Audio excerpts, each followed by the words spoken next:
దానికి చేంజ్ చేసిరని కూడా మాట్లాడుతుంది కదా. ఇప్పుడు నేను మాట్లాడుతుంది అంటే కేటీఆర్ గురించి ఉంటే కేటీఆర్ని అడగాలి, సంతకం పెట్టిన అడగాలి, రేవంత్ రెడ్డి సంతకం పెడితే రేవంత్ రెడ్డిని అడగండి. నా మీద ఆరోపణల గురించి నేను మాట్లాడతా, వేరే గురించి నేను మాట్లాడాను. కేటీఆర్ సంతకం పెడితే కేటీఆర్ మాట్లాడాలి, రేవంత్ రెడ్డి పురపాలక శాఖ మంత్రి పెట్టి ఈయన పెట్టాడు, ఈయన మాట్లాడాలి. ఇద్దరు కలిసి నిరూపించుకోవాలి బాధ వాళ్ళిద్దరి మీద ఉంది. నాకు సంబంధం లేదు. 4,000 crores అని ఒక పేపర్ రాసింది. నాకు ఐడిపిఎల్లో నాకు ల్యాండ్ గజం జాగా చూపెట్టండి, నేను ఇదే క్షణంలో రిజైన్ చేసి వెళ్ళిపోతా. ఎవరి పేరు మీద ఉన్నా, మీకు సంబంధించిన వ్యక్తుల పేర్ల మీద ఉన్నా, నన్ను నా పిల్లల గురించి మాట్లాడి ఓడిపోయింటే నాకే సంబంధం. ఇప్పుడు కవిత మొగన్ పేరు ఉంటే నాకే సంబంధం. అంటే పుసుకున మీ ఎవరు మీకు తెలిసిన వాళ్ళ పేరు మీద ఉంటే బినామీ అంటారు, మీ బినామీ అంటారు. నిరూపించుకో. బినామీ అంటే రేపు పొద్దులు అన్న చిన్న వచ్చి నీ బినామీ అంటే నేనే పెట్టుకోవాలి, నాకేం సంబంధం.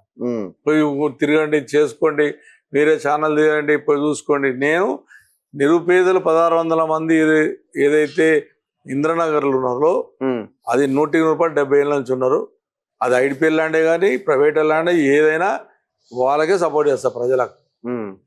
ఎప్పటి నుంచో కట్టుకున్నారు కాబట్టి 70 నుంచి ఉన్నారు కాబట్టి రేపు ఐడిపిఎల్ ల్యాండ్ అని తేలినా వాళ్ళకి ఇప్పించాం. ఎందుకంటే ఐడిపిఎల్ అంటే ఓట్లు వేసుకోలేదు, బీజేపీ వాళ్ళు ఓట్లు వేయలేదు, వాళ్ళకు కాంగ్రెస్ వాళ్ళు ఓట్లేదు, కాంగ్రెస్ ఓట్లేదా, టీఆర్ఎస్ వాళ్ళకి ఓట్లు వేయలేదా. ఇప్పుడు ప్రజలది భూమి ఉంది అన్నది కాదు ముచ్చట. ఇప్పుడు అదే కదా చెప్పింది, కృష్ణారావుకి ఏముంది లేకపోతే కవితకి ఏముంది అన్నదే పాయింట్ ఇక్కడ. అదే నేను చెప్పేది. ఆమె చెప్పింది బీదల గురించే కదా నేను చెప్పింది.